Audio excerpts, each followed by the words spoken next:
जंगल में बहुत ज्यादा ठंड पड़ी हुई थी। चारों तरफ बर्फ ही बर्फ थी। पेड़ों की टहनियां सफेद दिख रही थीं और हवा इतनी ठंडी थी कि हर सांस धुआं बनकर निकल रही थी। हर साल ठंड के समय जंगल में एक बड़ी मीटिंग होती थी। सब जानवर मिलकर बैठते थे और ठंड से बचने का प्लान बनाते थे।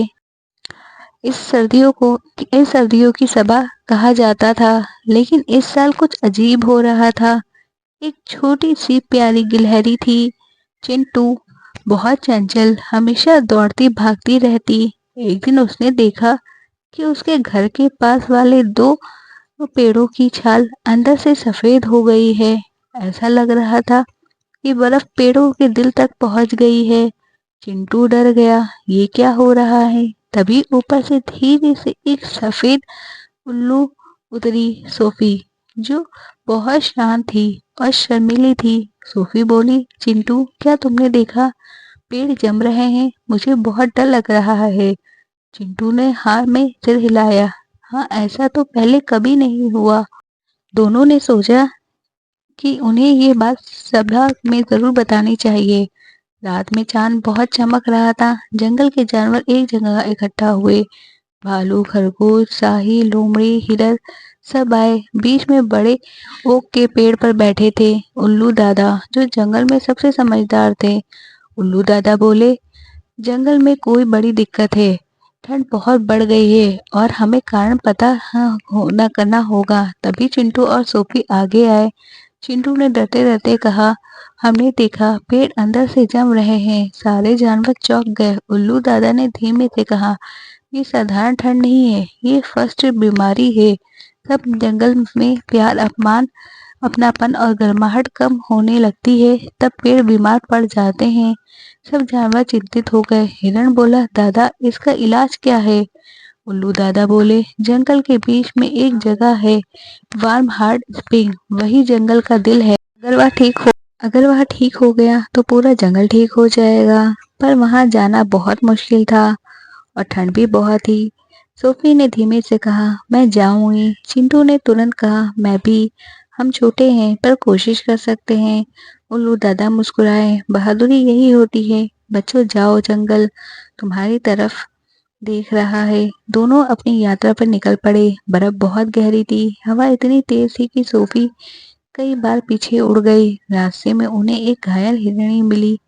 उसके पैर में चोट थी, वह तो ठंड से कांप रही थी। चिंटू ने तुरंत अपनी ही गर्म फर से उसे ढका। सोफी ने अपने पंख फैलाकर हवा रोकी। हिरण बोली, तुम दोनों बहुत अच्छे हो, जंगल तुम्हारे साथ है। सुनकर उनके मन में ताकत आ गई। आगे रास्ते में एक बड़ी बर्फीली खाई थी। सोफी तो उड़कर पार कर सकती थी, पर चिंटू नहीं। सोफी बोली, चिंटू, रुकना नहीं, रुकना मत, मैं कुछ करती हूँ। उसने बर्फ के बड़े बड़े टुकड़ों को जोड़कर एक छोटा पुल बना दिया। चिंटू धीरे धीरे चलकर पार हो गया। आखिर दोनों जंगल के बीच पहुंच गए, जहाँ गर्म पानी बहता था। वार्म हार्ट स्प्रिंग वही पूरी तरह जम चुका था। बीच में एक नीला पत्थर था जो बर्फ में फंसा था। सोफी ने गर्म सांस फूंकी। चिंटू ने अपने नन्हे शरीर से पत्थर को गर्म करने की कोशिश की, पर पत्थर गर्म नहीं हुआ। सोफी की आंखों से आंसू निकल आए। हमसे नहीं होगा। चिंटू ने उसका हाथ पकड़ा। सोफी, जंगल का दिल और शरीर की गर्मी से नहीं, दिल की गर्मी से पिघलता है। प्यार, दोस्ती और उम्मीद से। दोनों ने आंखें बंद की और जंगल की सारी खूबसूरती के बारे में सोचा। जानवरों की हंसी, पेड़ों की खुशबू, धूप की नरमी रोशनी। धीरे धीरे पत्थर चमकने लगा, बर्फ पिघलने लगी और इसमें फिर से बहने लगा। जंगल का दिल वापस जाग गया। गर्माहट पूरे जंगल में फैल गई। पेड़ों का सफेदपन गायब होने लगा। छोटे छोटे झरने फिर से बहने लगे। सारे जानवर खुशी से चिल्लाए, चिंटू, सोफी, तुमने हमारा जंगल बचा लिया। उल्लू दादा बहुत खुश हुए। तुम दोनों छोटे हो, लेकिन दिल तुम्हारा सबसे बड़ा। सोफी शर्मा गई। चिंटू मुस्कुराया, हमने तो सिर्फ अपना जंगल बचाने की कोशिश की है। उस दिन से हर साल सर्दियों की सभा में सबसे पहले चिंटू और सोफी की कहानी सुनाई जाने लगी, क्योंकि उन्होंने साबित कर दिया था थोड़ा सा प्यार सबसे कड़वी ठंडी ठंड भी पिघला देता है। जब हम एक दूसरे की और अपनापन दिखाते हैं तो बड़ी से बड़ी मुश्किल भी हल हो जाती है। छोटे होने से कोई फर्क नहीं पड़ता, दिल बड़ा होना चाहिए। कहानी अच्छी लगी हो तो लाइक शेयर कमेंट करें, चैनल पे नए हो तो प्लीज़ सब्सक्राइब करें। Thanks for watching.